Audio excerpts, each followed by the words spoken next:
Hello दोस्तों, आपका एक बार फिर से मेरे नए वीडियो में स्वागत है। आज हम लोग पढ़ेंगे यूपी बोर्ड क्लास 10th और 12th के लिए most important topic active voice and passive voice. Active voice और पैसिव वॉइस से हर साल क्लास 10th और 12th दोनों कक्षाओं में दो दो नंबर का क्वेश्चन पूछता है। तो आइए हम जानते हैं एक्टिव से पैसिव बनाने के लिए कुछ सामान्य नियम। जैसे अगर हमें एक्टिव से पैसिव वॉइस बनाना है तो हम केवल उन्हीं वर्ब का बना सकते हैं जो ट्रांजिटिव हो, अर्थात केवल ट्रांजिटिव ट्रांजिटिव वर्ब का पैसिव वॉइस बनेगा। जो वर्ब इंट्रांजिटिव है उनका हम पैसिव वॉइस नहीं बना सकते हैं। आपको पता है तीनों टेंस के 4 पार्ट होते हैं, जिनमें से केवल हमारे 12 में से 4 पार्ट का तो पैसिव वॉइस बनता ही नहीं है। किसका? किसी भी टेंस के परफेक्ट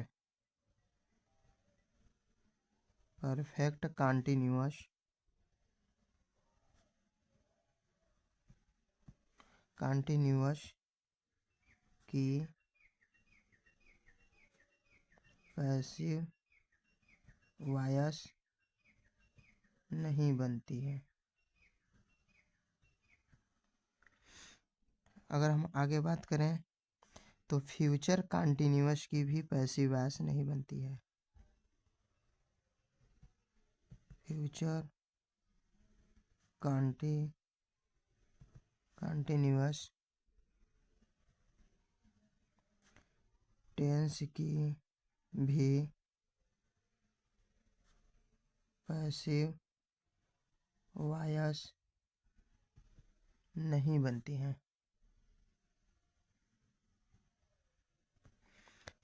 उसके अतिरिक्त सभी टेंसों की बनती हैं। अगर हम टेंस की बात कर लें, किस किस टेंस की पैसिव वॉइस बनती है, तो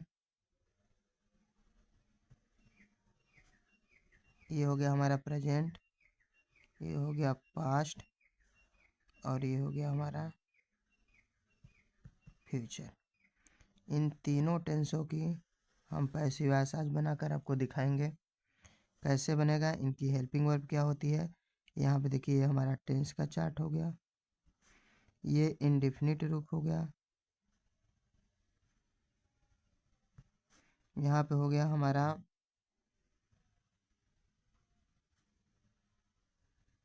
कंटिन्यूअस और यहाँ पे हो गया हमारा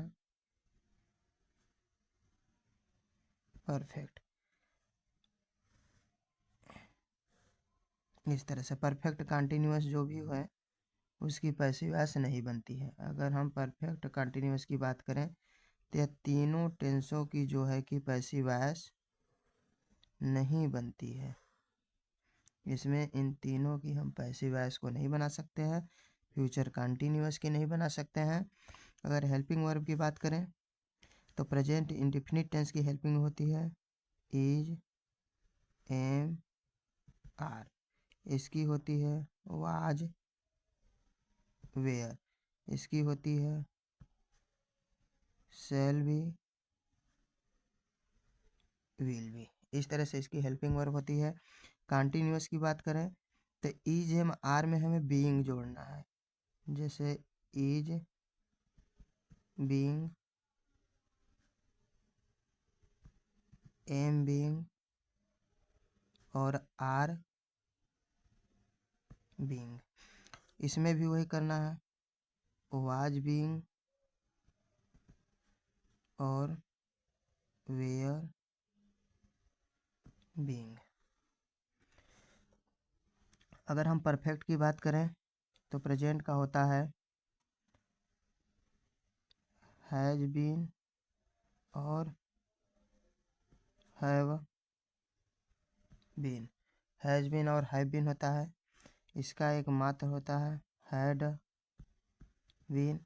इसका होता है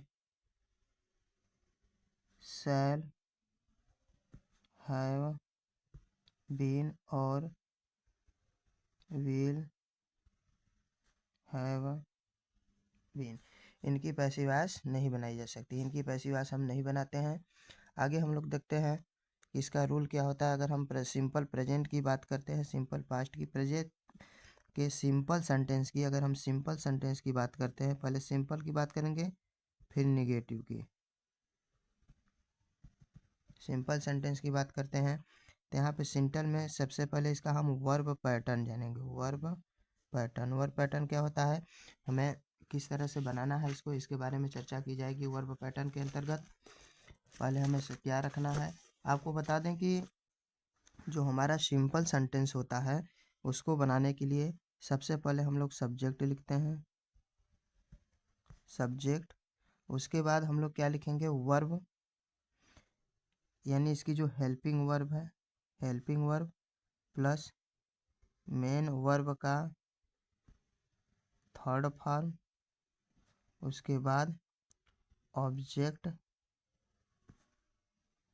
उसके बाद जो भी ETC का बच जाता है, लेकिन नए ऑब्जेक्ट से पहले यहाँ पे हमें क्या जोड़ देना है, बाई जोड़ देना है। इस चीज़ को ना भूलिएगा, ये मोस्ट इम्पॉर्टेंट चीज़ है। आइए अब हम लोग बना करके देखते हैं। यानी इसमें सब्जेक्ट को ऑब्जेक्ट बनाना होता है, ऑब्जेक्ट को सब्जेक्ट बनाना होता है। सब्जेक्ट के स्थान पर हम ऑब्जेक्ट को लिखते हैं और ऑब्जेक्ट के स्थान पर सब्जेक्ट को लिख करके नए ऑब्जेक्ट से पहले बाई का प्रयोग कर देते हैं। यही चीज़ ध्यान देनी है। अगर हम एग्जाम्पल के तौर पर बना कर देखते हैं तो जैसे हरी टीचेज मोहन, हरी टीचेज मोहन। अब यहाँ पे क्या होगा, देखिए हमारा हरी सब्जेक्ट है, यह वर्ब है और मोहन इसका ऑब्जेक्ट है। तो मोहन को हमें क्या करना है, पहले हम जानेंगे कि कौन सा टेंस है। तो देखिए यह प्रेजेंट इंडेफिनिट का वाक्य है, हमें यह पहचानना जरूरी है कि वह टेंस प्रेजेंट इंडेफिनिट का है कि पास्ट का है कि फ्यूचर का है, किस टेंस का वाक्य है, तभी हम बना पाएंगे। इसके लिए आपको टेंसों की भरपूर जानकारी होनी चाहिए। आइए अब हम देखते हैं इसको बना करके। हमें मोहन को सब्जेक्ट के स्थान पर लाना है, तो यहाँ पे क्या हो गया, मोहन। अब इसके तुरंत बाद हमें हेल्पिंग वर्ब देख रहे हैं प्रेजेंट इंडेफिनिट का है, तो इज आर का प्रयोग होगा। सिंगुलर नंबर है इसलिए इज का, प्लूरल नंबर रहता तो आर का, आई रहता तो एम का। तो इस मोहन के साथ किसका प्रयोग हुआ, इज। फिर उसके तुरंत बाद हमें लिखना है मेन वर्ब का थर्ड फॉर्म। तो यहाँ पे क्या है, टीच, टीच का थर्ड फॉर्म यहाँ पे हो जाएगा हमारा टीच्ड, टीच्ड हो गया। फिर नए ऑब्जेक्ट से पहले बाई का प्रयोग करना है, तो यहाँ पे हमारा क्या हो गया, बाई हो गया। अब यहाँ पे देख रहे हैं कि हमारा पहला सब्जेक्ट थर्ड पर्सन था, थर्ड पर्सन का कोई नाउन है, तो यहाँ पर हम इसका ऑब्जेक्ट न लिख करके सीधे इसी को हम लिख देते हैं हरी। अगर इसका अब यहाँ पर कोई ऑब्जेक्ट बनता है, जैसे पर्सन से रहता है संबंधित, तो वहाँ पर हम लोग क्या लिखेंगे, उसका ऑब्जेक्ट लिख देंगे। उसके बाद अपना पैसिव वॉइस बना सकते हैं। यदि मान लीजिए किसी भी सेंटेंस में दो दो ऑब्जेक्ट आ जाए, जैसे दो ऑब्जेक्ट एक साथ आ गए, तब कैसे बनाएंगे, जैसे he gives me a pen. यहाँ पे देख रहे हैं मी भी ऑब्जेक्ट है और अ पेन भी ऑब्जेक्ट है, तो इसको बनाने के लिए हमें क्या करना है, किसी एक को हम लेकर के बना सकते हैं, एक को वहीं पे छोड़ देंगे। जैसे अगर हम ए पेन को लेते हैं तो ए पेन हमारा हो गया सब्जेक्ट, सिंगुलर नंबर है इसलिए इज का प्रयोग होगा, ए पेन इज। फिर उसके बाद वर्ब का थर्ड फॉर्म गिवेन, फिर बाई का प्रयोग, गिवेन बाई नहीं, तुरंत जो दूसरा ऑब्जेक्ट बचा है आपको उसको तुरंत यहीं पे उतार देना है, गिवेन मी। फिर बाई, ही का ऑब्जेक्ट देखिए क्या होता है, हिम होता है। इस तरह से हम लोग क्या कर सकते हैं, सिंपल का किसी का भी हो, अगर पास्ट का है तो आपको हेल्पिंग वर्ब बदल देना, वाज वेयर। फ्यूचर का है तो शैल बी, विल बी। अगर इधर का कोई फॉर्म है तो आप हेल्पिंग वर्ब बदल करके उसको क्या कर सकते हैं, बना सकते हैं। यानी पूरा रूल तो वही है, केवल हेल्पिंग वर्ब हमें बदल करके क्या कर देना है, बना देना है। लेकिन आजकल एग्जाम में सबसे इम्पोर्टेंट जो पूछ रहा है आपका इम्परेटिव सेंटेंस पूछ रहा है। तो आइए हम लोग थोड़ा सा चर्चा करते हैं इम्परेटिव में परिवर्तन, इम्परेटिव सेंटेंस में परिवर्तन। इम्परेटिव सेंटेंस में बदलने के लिए ज़्यादा कुछ नहीं करना है, सिर्फ आपको 1-2 रूल याद रखने हैं और आपका पूरा का पूरा इम्परेटिव सेंटेंस ही बदल जाएगा। क्योंकि इसमें इम्परेटिव सेंटेंस में आप जानते हैं कि सब्जेक्ट नहीं दिया रहता है, और जिन भी वाक्यों में सब्जेक्ट नहीं दिया रहता है उसको हम कैसे बनाते हैं, आइए उसका रूल देखते हैं। एकदम सिंपल सा रूल है, इसमें कुछ करना नहीं है। इम्परेटिव सेंटेंस जब भी आए तो इसका वर्ब पैटर्न याद रखिए। सबसे पहले आप LET लेट का प्रयोग करिए। लेट के तुरंत बाद जो उसका ऑब्जेक्ट है, ऑब्जेक्ट लिखिए। उसके तुरंत बाद BEB का प्रयोग करिए। फिर उसके बाद लिख दीजिए वर्ब का कौन सा फॉर्म, थर्ड फॉर्म। यह बहुत ही इंपॉर्टेंट है, इतना करके आप बना सकते हैं। जैसे ओपन द डोर, दरवाज़ा खोलो। इस वाक्य में देखेंगे तो आपका सब्जेक्ट है ही नहीं, इम्परेटिव सेंटेंस है। ऐसे इसको पैसिव वॉइस में चेंज करने के लिए क्या करना है, सबसे पहले हमें लेट लिखना है। लेट के बाद ऑब्जेक्ट इसका द डोर है तो इसको लिखिए द डोर। फिर BEB का प्रयोग करिए, बी वर्ब का थर्ड फॉर्म ओपन। इस तरह से आपका पैसिव वॉइस बन करके तैयार हो गया लेट वाला। अगर इसी में निगेटिव रहता, जैसे do not post this letter, तो यहाँ पे हमें डू को क्या कर देना है, एकदम हटा देना है। और उसके बाद पूरा रूल हमारा यही रहेगा, सबसे पहले हमें लेट का प्रयोग करना है, लेट। उसके बाद यहाँ पे जो हमारा ऑब्जेक्ट है तो दिस लेटर, दिस लेटर। इसी के तुरंत बाद हमें किसका प्रयोग करना है, नॉट। फिर बी का प्रयोग करना है, वर्ब का थर्ड फॉर्म। ध्यान दीजिएगा, आपको शुरू में नाट नहीं लगाना है, बी से पहले नाट का प्रयोग करना है। इस तरह से करके आप बना सकते हैं।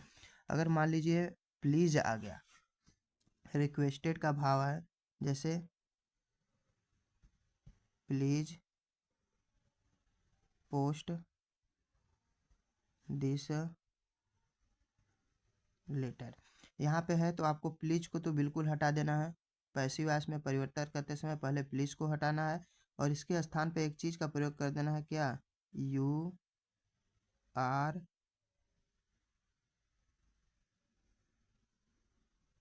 Requested, requested to, you are requested to post this letter,